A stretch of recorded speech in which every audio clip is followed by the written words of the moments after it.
ሰላም ጤና ይስጥልን ተመልካቾቻችን ከኢሳት ነፃ የህዝብ ሚዲያ የሰዓቱን ዜና ይዘን ቀርበናል። ከዘገባዎቹ ጋር ገነት ዘዘው ነኝ። አብራችሁን ቆዩ።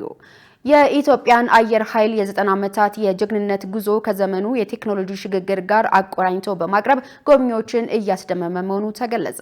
የአቪዬሽን ኤክስፖ 2026 በትናንትናው ዕለት ጠቅላይ ሚኒስትር አብይ አህመድ በተገኙበት ተከፍቷል።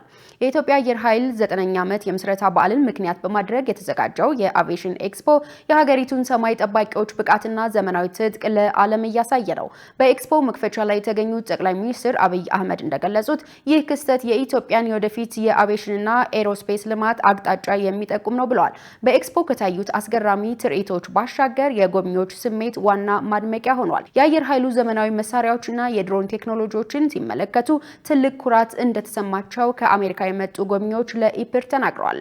ኢትዮጵያ በተለይ በድሮን ቴክኖሎጂ የደረሰችበት ደረጃ የሀገር ሉዓላዊነት በዘላቂነት ለማስጠበቅ ብሎም ቴክኖሎጂውን ለጎረቤት ሀገራት በማቅረብ ገቢ ለማግኘት እንደሚያስችላት ያላቸውን ተስፋ ገልጸዋል።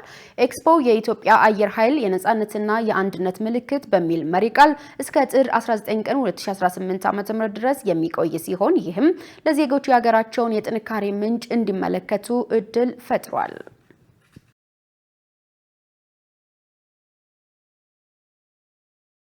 ኢትዮጵያ ዓለም አቀፍ የፍልሰት ስምምነትን ተግባራዊ ለማድረግ የሚያስችል ሀገራዊ የድርጊት መርሃ ግብር እያዘጋጀች መሆኗ ተገለጸ። ኢትዮጵያ ደህንነቱ የተጠበቀ ስርዓታዊና ሕጋዊ የፍልሰት አስተዳደርን ተግባራዊ ለማድረግ የሚያስችል ሀገራዊ የትግበራ እቅድ እያዘጋጀች መሆኗን የፍትህ ሚኒስትር ዴኤታ በላይሁን ይርጋ ተናግረዋል። እንደ አውሮፓውያን አቆጣጠር በ2018 በተባበሩት መንግስታት ድርጅት የጸደቀው ይህ ስምምነት ፍልሰተኞች ከሚነሱበት እስከ መድረሻቸው ድረስ መብታቸውና ደህንነታቸው ተጠብቀው ዓለም አቀፍ ትብብር እንዲኖር የሚያስችል የመጀመሪያው አጠቃላይ ማዕቀፍ ነው። የፍትህ ሚኒስትር ዴኤታ በላይሁን ይርጋ በዚህ ወቅት እንደገለጹት ኢትዮጵያ የፍልሰት መነሻ መሸጋገሪያና መድረሻ ሀገር በመሆኗ ለስምምነቱ መሳካት ቀደምት ተሳትፎ ስታደርግ መቆየቷን አስታውቀዋል። እንደ አውሮፓውያን አቆጣጠር በ2020 ኢትዮጵያ በአፍሪካ ቀንድ የመጀመሪያው የስምምነቱ ሞዴል ሀገር በመሆን የመጀመሪያውን ሀገራዊ ሪፖርት ማቅረቧን ጠቅሰዋል። በምክትል ጠቅላይ ሚኒስትር ተመስገን ጥሩነህ የሚመራ የመንግስትና የማህበረሰብ ተሳትፎ ያለበት የቅንጅት መድረክ መቋቋሙን የጠቀሱት ሚኒስትር ዴኤታው ሀገራዊ የስደተኞች ፖሊሲ ለማጸደቅ በመጠባበቅ ላይ እንደሚገኙ አስታውቀዋል። በዚህ ረገድ ሀገራዊ የትብብር ጥምረት ከዓለም አቀፍ የስደተኞች ድርጅት IOM ጋር በመሆን ሂደቱን በስርዓት ሁሉንም ባሳተፈ ጾታን ባገናዘበና ውጤት ተኮር በሆነ መልኩ ለመምራት የሚያስችል እቅድ መዘጋጀቱንም አመላክቷል። በኢትዮጵያ የዓለም አቀፍ የስደተኞች ድርጅት ተወካይ አቢባቶ ዋኔ በበኩላቸው ከኢትዮጵያ መንግስት ጋር በመተባበር ባለፉት ዓመታት የፍልሰት አስተዳደር ስርዓትን ከኢጋድ እና ከዓለም አቀፍ መድረኮች ጋር በማጣጣም ስራ ሲሰራ መቆየቱን ጠቅሰው ይህ ብሔራዊ የትግበራ እቅድም ኢትዮጵያ በቀጣይ ዓመታት ለፍልሰት ጉዳይ የሚሰጡ ግቦችን ለመለየት ወሳኝ መሆኑን ገልጿል ሲል ኢዜአ ዘግቧል።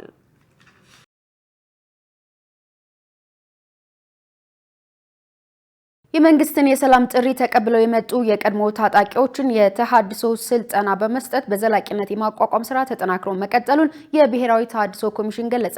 የብሔራዊ ተሃድሶ ኮሚሽን ምክትል ኮሚሽነር ብርጋዴር ጀነራል ደርቤ መኩሪያው ለኢዜአ እንደገለጹት የብሔራዊ ተሃድሶ ኮሚሽን ሶስተኛውን ዙር የቀድሞ ታጣቂዎች የምርቃትና ሽኝት ፕሮግራም ዛሬ በኮምቦልቻ ጊዜያዊ የዲሞቢላይዜሽን ማዕከል አካሂዷል። ምክትል ኮሚሽነር በመርሃ ግብሩ ላይ ባደረጉት ንግግር የመንግስትን የሰላም ጥሪ ተቀብለው የመጡ የቀድሞ ታጣቂዎችን የተሃድሶ ስልጠና በመስጠት በዘላቂነት የማቋቋም ስራ ተጠናክሮ መቀጠሉን ተናግረዋል። የአማራ ክልል ሰላምና ጸጥታ ቢሮ ኃላፊ ዶክተር እሸቱ ኢየሱፍ በክልሉ በተደረሰው የሰላም ስምምነት መሰረት ታጣቂዎች ትጥቃቸውን በመፍታት እየገቡ መሆኑን አንስተው በዘላቂነት የማቋቋም ስራውም ተጠናክሮ መቀጠሉን ተናግረዋል። በክልሉ የተሃድሶ ስልጠና የወሰዱ በርካታ የቀድሞ ታጣቂዎች ዛሬ ተመርቀው ወደ አካባቢያቸው እየተሸኙ መሆኑን ጠቁመው ታጣቂዎች ህብረተሰቡን ሲቀላቀሉ ችግሮችን በመቋቋም ለክልሉ ልማት የድርሻቸውን ሊወጡ ይገባል ብለዋል። የአማራ ፋኖ ህዝባዊ ድርጅት ከፍተኛ አመራር የነበሩት ካፒቴን ማስረሻ ሰጤ ለሀገርና ህዝብ ዘላቂ ሰላም ስንል የጥፋትን አማራጭ በመተው የሰላምን ጥሪ ስለመቀበላቸው ተናግረዋል። ሌላኛው የአፋህድ ከፍተኛ አመራር የነበሩት ኮሎኔል ፈንታው ሙሃባ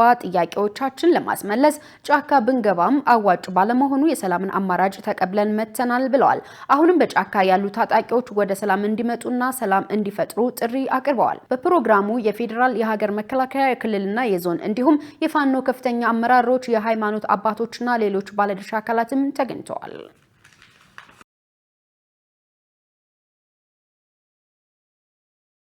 ባለፉት 6 ወራት 5.5 ሚሊዮን ብር የሚጠጋ የዋጋ ግምት ያለው ህገወጥ መድኃኒት ማስወገዱን የአዲስ አበባ ከተማ አስተዳደር የምግብና መድኃኒት ባለስልጣን ገለጸ። በተጨማሪም ግምታዊ ዋጋቸው ከ37 ሚሊዮን ብር በላይ የአገልግሎት ጊዜ ያለፈባቸው የምግብና ጤና ነክ ምርቶች ማስወገዱን ባለስልጣኑ አስታውቋል። ሙሉቀን ሰለሞን ተጨማሪ አለው።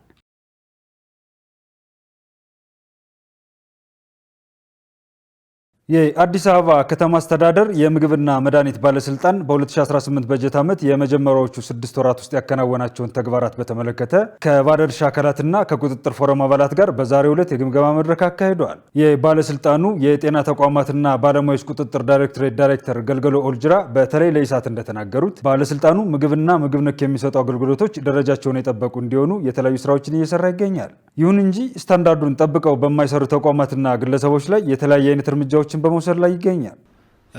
ሕክምና ላይ በስታንዳርዱ መሰረት ሳይሰሩ የተገኙት 112 ጤና ተቋማት ላይ በዚህ 6 ወር እርምጃ ወስደናል። 44 መድኃኒት ችርቻሮ ላይ እንደዚሁ እርምጃ ወስደናል። አጠቃላይ የጤና ተቋማት ላይ 158 ተቋማቶች ላይ እርምጃ ወስደናል ማለት ነው። በሌላ መልኩ የምግብና ጤና ነክ ጋራ ታይዞ ያሉት እነዛም ልክ ብቃት እንሰጣለን፣ እንቆጣጠራለን። ስለዚህ ቁጥጥር አድርገን መክረናቸው ማህበረሰቡንም ጎዳ ስናገኝ ደግሞ እርምጃ ይወሰድነዋል ማለት ነው። ወደ 716 ተቋማቶች ላይ እርምጃ ወስደናል ማለት ነው። 5.5 ሚሊዮን ብር የዋጋ ግምት ያላቸው መድኃኒቶችንና 37 ሚሊዮን ብር የሚገመቱ ምግብና ምግብ ነክ ነገሮችን ማስወገዳቸውንም ነግረውናል። ወደ 1275.5 ኪሎ ግራም በ5.5 ሚሊዮን የሚገመት መድኃኒትን አስወግደናል ማለት ነው። በሌላ በኩል ምግብና ቁሳቁሶች ምግብ ጋር ያሉ ነገሮች እነሱንም ወደ 37 ሚሊዮን የሚያወጣ ወይም ደግሞ ብር የሚገመት እንዲወገዱ ተደርጓል ማለት ነው። መድኃኒቶችና ምግብ ነክ ነገሮች የአገልግሎት ጊዜያቸውን እንዳያልፍባቸው ከንግድ ተቋማት ጋር በቅርበት እንደሚሰሩ ማብራርተዋል። በተደጋጋሚ ችግሮች የሚገኙት ጊዜ ያለፈበት ነው። ምግብም ይሁን መድኃኒትም ይሁን ጊዜ ያለፈበት ነው በተደጋጋሚ የምናገኘው ማለት ነው። ለዚህ የተለያየ ስራ ለመስራት ሞክረናል። አሁን መድኃኒት ኤክስ እንዳያረግ ጊዜ እንዳያልፍ አንዱ ጋር በህጋዊ መንገድ እንዴት ለምሳሌ እዚህ የማይሸጥ ከሆነ ወደ ሌላ ቦታ ትራንስፈር ተደርጎ የሚገዛበት ቦታ እናመቻቻለን። ለምን የሀገር ሀብት ነው፣ ትልቅ ወጪ ወጥቶ ነው የሚገዛ። ስለዚህ በቀላሉ ጊዜ ማለፍ የለበትም፣ ደግሞ መበላሸት የለበትም። ይሄ እንዳይበላሹ ጊዜ እንዳያልፍበት ክትትልና ቁጥጥር እናደርጋለን። እንዴት ነው? ፈርስት ኢን ፈርስት አውት የሚባል አለ። ቀድሞ የገባ ቀድሞ መውጣት አለበት። ስለዚህ አሁን የመድኃኒት ችርቻሮ ድርጅቶች መድኃኒት አቀማመጡ ፈርስት ኢን ፈርስት አውት ማድረግ አለባቸው። ቀድሞ የገባ ቀድሞ ወይም ደግሞ ፈርስት ኤክስ ፈርስት አውት መደረግ አለበት። በተለይ ጊዜያቸው ያለፈባቸው መድኃኒቶች በብዛት ገበያ ላይ የተሰራጩ በመሆኑ ተጠቃሚው የሚገዛው መድኃኒት የምርት ዘመን በጥንቃቄ መፈተሽ እንዳለበትም አሳስበዋል። በህገወጥ መንገድ ሊሸጥ የነበረ ነዳጅ በቁጥጥር ስር መዋሉ ተገለጸ። ነዳጅ ደብቀው በመሸጥ በአቋራጭ ለማደግ የሚንቀሳቀሱ ኃይሎችን ህብረተሰቡ ማጋለጥ እንደሚጠበቅበት የአዲስ አበባ ፖሊስ ጠቅላይ መምሪያ አስታውቋል። በኮልፌ ቀራኒዮ ክፍለ ከተማ ወረዳ 3 ልዩ ቦታው ግራር ሰፈር ተብሎ በሚጠራው አካባቢ በአንድ የመኪና ዕቃ መሸጫ ሱቅ ውስጥ በህገወጥ መንገድ ተከማችቶ የነበረ በርካታ ነዳጅ በቁጥጥር ስር ውሏል። ተጠርጣሪዎቹ የመኪና ዕቃ ብቻ እንዲሸጡ ህጋዊ የንግድ ፍቃድ ያላቸው ቢሆንም ይህንን እንደ መልካም አጋጣሚ ተጠቅመው በጀሪካንና በፕላስቲክ ጠርሙሶች ደብቀው ሲሸጡ ህብረተሰቡ በሰጠው ጥቆማ የፍርድ ቤት መበርበሪያ ትዕዛዝ በማውጣት የምርመራና የኢንተለጀንስ ቡድኑ በአፋጣኝ ቦታው ላይ በመድረስ 534 ሊትር ነዳጅ በቁጥጥር ስር አውሏል። የተያዘው ህገወጥ ነዳጅ ወደ ነዳጅ ማደያ ተራግፎ ለመንግስት ገቢ መደረጉንና በተጠርጣሪዎች ላይ አስፈላጊው ምርመራ እየተሰራባቸው እንደሚገኝ ፖሊስ አስታውቋል። ህገወጥ ተግባራትን የሚፈጽሙ ግለሰቦችን ህጋዊ እርምጃ የማስወሰዱ ተግባር ተጠናክሮ የሚቀጥል ሲሆን ነዳጅ ደብቀው በመሸጥ በአቋራጭ ለማደግ የሚንቀሳቀሱ ኃይሎችን ህብረተሰቡ አጋልጦ መስጠት እንዳለበት ጥሪ ማቅረቡን ከአዲስ አበባ ፖሊስ ድህረ ገጽ ያገኘነው መረጃ ያሳያል።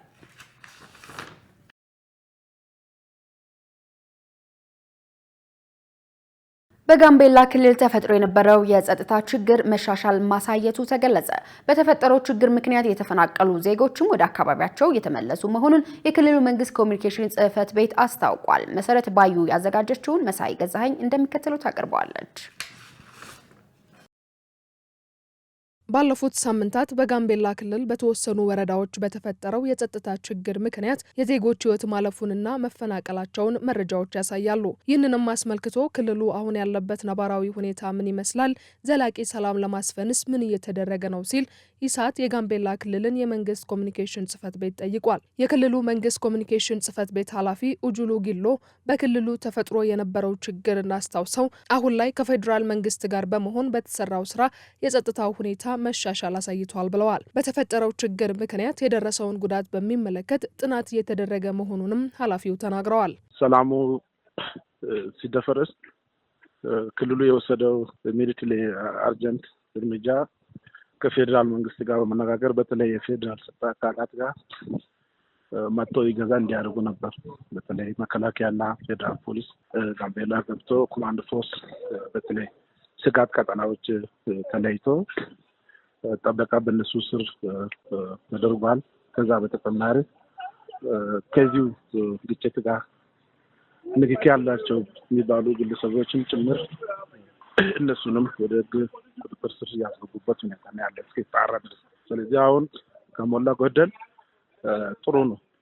ህዝብ ወጥቶ የመግባቱ ነገር ተስፋ ያለበት ሁኔታ ላይ ነው ያለ።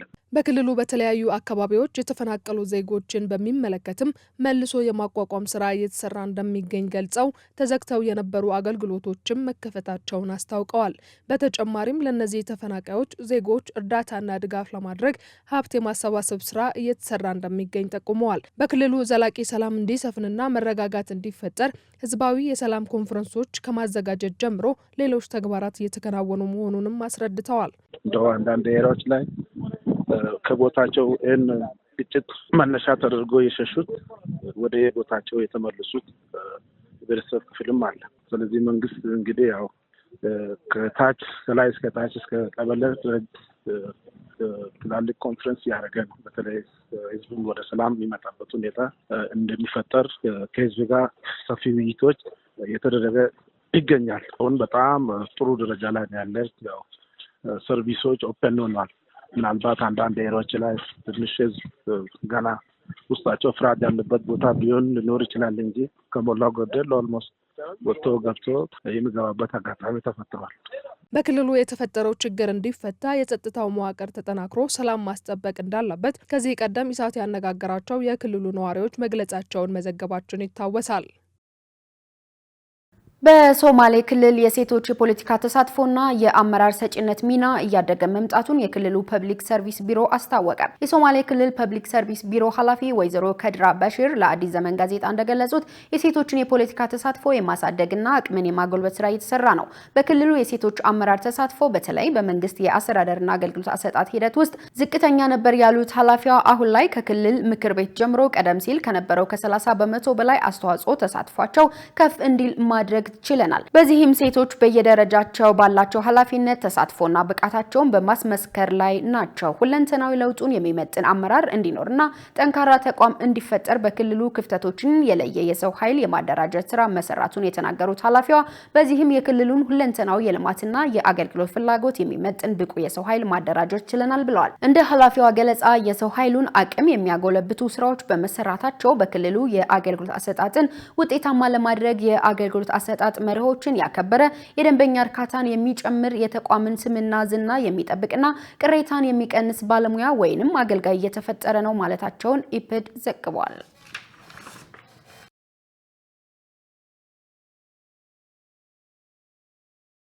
የተከበራችሁ ተመልካቾቻችን ከኢሳት ነጻ የህዝብ ሚዲያ የሰዓቱ ዜናዎች አሁንም እንደቀጠሉ ናቸው። አሁን ደግሞ ወደ ውጭ ዜና ተሻገርኩ። የብራዚሉ ፕሬዝዳንት ዶናልድ ትራምፕ አዲስ የመንግስታት ድርጅት ለማቋቋም እየጣሩ ነው አሉ። ከዚህ ይልቅ የብዙሃን የሆነውን የተባበሩት መንግስታት ድርጅት ማደራጀትና ማጠናከር ይገባል ብለዋል። ሸሪፍ ኢማም ተጨማሪ ያለው የብራዚሉ ፕሬዝዳንት ሉላ ዳ ሲልቫ የአሜሪካውን አቻቸው ዶናልድ ትራምፕን ወቀሱ። ወቀሳ የመጣው ትራምፕ አዲስ የተባበሩት መንግስታት ድርጅት ማቋቋም ይፈልጋሉ በሚል ነው። ይህ የሆነው ደግሞ የሰላም ቦርድ በሚል የአሜሪካው ፕሬዝዳንት አዲሱን ሀሳባቸውን በስዊዘርላንድ ይፋ ማድረጋቸውን ተከትሎ ነው። የተባበሩት መንግስታት ድርጅትን እንደማሻሻልና እንደማስተካከል ፕሬዝዳንት ዶናልድ ትራምፕ አዲስ ተቋም ለመመስረት ምን አነሳሳቸው ያሉት ሉላ አዲስ የሚያቋቁሙት ተቋምም ቢሆን ብቸኛው ባለቤት ትራምፕ ናቸው ብለዋል። አርብ ዕለት ባደረጉት ንግግር ሉላ በሪዮ ግራንዴ ባደረጉት ንግግር ትራምፕ በትዊተር ዓለምን ለመምራት ይፈልጋሉ ብለዋል። በጣም የሚደንቅ ነው። በየዕለቱ ትራምፕ አንድ ነገር ይናገራሉ። ይህንኑ ተከትሎ ዓለምም ትራምፕ ያሉትን ሲያስተጋባ ይውላል። ፕሬዝዳንት ሉላ ለተባበሩት መንግስታት ያለውን የብዙሃን ትብብር የሚደግፉ ናቸው። ከዚህ ውጭ ዓለም አቀፉን ሕግ በመጣስ በጫካ ሕግ ለመመራት መሞከር ዓለምን ወደ ከፋ ሁኔታ ሊወስዳት ይችላል ሲሉ ስጋታቸውን ገልጸዋል። የሉላ ዳ ሲልቫ አስተያየት የተደመጠው ከቻይናው መሪ ሺ ጂንፒንግ ጋር በስልክ ከተነጋገሩ በኋላ ነው። ሺ የብራዚል አቻቸው ማዕከላዊ ሚና በመጫወት ላይ ያለውን የተባበሩት መንግስታት ድርጅት እንዲጠብቁ ተማጽነዋል። የቻይናው መሪ አስተያየት ደግሞ የመጣው ዋይት ሃውስ ከበርካታ የተባበሩት መንግስታት ድርጅት ወኪሎች አባልነት ከወጣች በኋላ ነው። ትራምፕ የሰላም ቦርድ የራሳቸውን ሐሳብ ይፋ አድርገዋል። በዚህ ውስጥ ደግሞ አሜሪካ ፈርስት የሚለውን አጀንዳቸውን በዓለም ፖለቲካና ንግድ ውስጥ መጫን ይፈልጋሉ። ይህንን የሚያደርጉት በወታደራዊ ማስፈራራት ሲሆን የዋሽንግተን አጋሮች ሳይቀር አሁን ላይ አሜሪካ ላይ ያላቸውን እምነት እየተሸረሸረ ነው። ትራምፕ የሰላም ቦርድ የሚሉትን በዳቮስ ስዊዘርላንድ ዓመታዊ ኢኮኖሚ ፎረም ስብሰባ ላይ የማቋቋሚያ ፊርማ በመፈረም ይፋ አድርገዋል። ይህ ፎረም ዓለም አቀፍ ስብስብ ሲሆን ራሱን እንደ ተለዋጭ የተባበሩት ዓለም መንግስታት ድርጅት የሚቆጥር ነው። የትራምፕ የሰላም ቦርድ አባላት የእስራኤሉ ጠቅላይ ሚኒስትር ቤንያሚን ኔታንያሁ የመሳሰሉ በዓለም አቀፉ የወንጀለኞች ፍርድ ቤት የሚፈለጉ ናቸው። ምክንያቱ ደግሞ የእሳቸው ጦር ከ300 በላይ በፍልስጤም የእርዳታ ሥራ ላይ የተሰማሩ የመንግስታቱ ድርጅት ሠራተኞችን ገድለዋል በሚል አሜሪካ መጀመሪያ ላይ የሰላም ቦርድ ሲቋቋም ዋነኛ ተግባሩ ይሆናል የተባለው ጋዛን መልሶ መገንባት ነው። ይሁን እንጂ 11 ገጽ ያለው የሰላም ቦርድ ቻርተር ከዚህ ውጭ ስለ ጋዛ በዝርዝር የሚለው ነገር የለም። ከሁለተኛ የዓለም ጦርነት በኋላ የተቋቋመ የመንግስታቱ ድርጅት ለሰብአዊ አገልግሎት የሚያውለውን እርዳታ የሚያግዝ ድጋፍ አሁን ላይ በእጅጉ እየቀነሰ ነው ብሏል። አሜሪካና የአውሮፓ ሀገራት ለድርጅቱ ያደርጉት የነበረውን ድጋፍ አሁን ላይ ለወታደራዊ በጀት እየዋሉት ነው። የተባበሩት መንግስታት ድርጅት ዓመታዊ በጀቱ $3.72 ቢሊዮን ነው። ከዚህ ውስጥ አሜሪካ በ2025 እንድታዋጣ የሚጠበቀው $820 ሚሊዮን ነው። ይሁን እንጂ በትራምፕ አስተዳደር ይህ ገንዘብ ለተቋሙ ገቢ አልተደረገም። በንጽጽር በሰላም ቦርድ ረቂቅ ቻርተር ላይ እንደሰፈረው የቦርዱ አባል ሀገራት ከ3 ዓመታት በላይ አባል ሆነው ለመቆየት ከፈለጉ $1 ቢሊዮን እንዲያዋጡ ይጠበቃል። መረጃው የአልጀዚራ ነው። አሜሪካ ዩክሬንና ሩሲያ ለመጀመሪያ ጊዜ የሶስትዮሽ የሰላም ድርድር አካሄዱ። ከአሜሪካ ዩክሬንና ሩሲያ የተውጣጡ ተደራዳሪዎች ሩሲያ ዩክሬን ጦርነት ዙሪያ ለመጀመሪያ ጊዜ የሶስትዮሽ የሰላም ድርድራቸውን በተባበሩት አረብ ኤምሬቶች አቡዳቢ በትናንትናው ዕለት ጀምረዋል። የሀገራቱ የመጀመሪያው ቀጥተኛ ድርድር በአሜሪካው ፕሬዝዳንት ዶናልድ ትራምፕ ወደ 4 ዓመታት የዘለቀውን ጦርነት ለማስቆም ባቀዱት እቅድ ላይ ያጠነጠነ ነው ተብሏል። አሜሪካ በመጀመሪያው በኪዩብ እና በምዕራብ አውሮፓ ለሩሲያ መስመር ቅርብ ነው በሚል ከፍተኛ ትችት የሚሰነዘርበትን ግጭት ለማስቆም እቅድ ነድፋለች። የአሜሪካ ባለስልጣናት በትናንትናው ዕለት የተደረገው ድርድር ውጤታማ እንደነበር ገልጸው ምክክሩ ዛሬም እንደሚቀጥል ተናግረዋል። የዩክሬኑ ፕሬዝዳንት ቮሎዲሚር ዜሌንስኪ በበኩላቸው ድምዳሜ ላይ ለመድረስ በጣም ገና ነን ሲሉ ተደምጠዋል። ዜሌንስኪ ትናንት አመሻሽ በኤክስ ገጻቸው ላይ ባሰፈሩት መልእክት ከአሜሪካና ከሩሲያ ልዑካን ጋር ስለተደረገ ውይይት ተወካዮቻቸው እንደገለጹላቸው ጠቅሰው ዋናው ነገር ግን ሩሲያ ራሷ የጀመረ ጦርነት ለማስቆም ዝግጁ መሆን አለባት ሲሉ አሳስበዋል። በሞስኮ በፕሬዝዳንት ቮሎዲሚር ፑቲን እና የአሜሪካ ልዑካን መካከል የተደረገውን ረጅም ስብሰባ ተከትሎ ሩሲያ ምክክሩን ጠቃሚና አስፈላጊ ስትል ገልጸዋለች። የተባበሩት አረብ ኤምሬቶች የውጭ ጉዳይ ሚኒስቴር ቀደም ሲል በሰጠው መግለጫ ውይይቶቹ ለ2 ቀናት ሊቆይ እንደሚችል ጠቅሶ ድርድሩ ለችግሩ ፖለቲካዊ መፍትሄዎችን ለመለየት የሚደረጉ ቀጣይ ጥረቶች አካል ነው መባሉን ቢቢሲ ዘግቧል።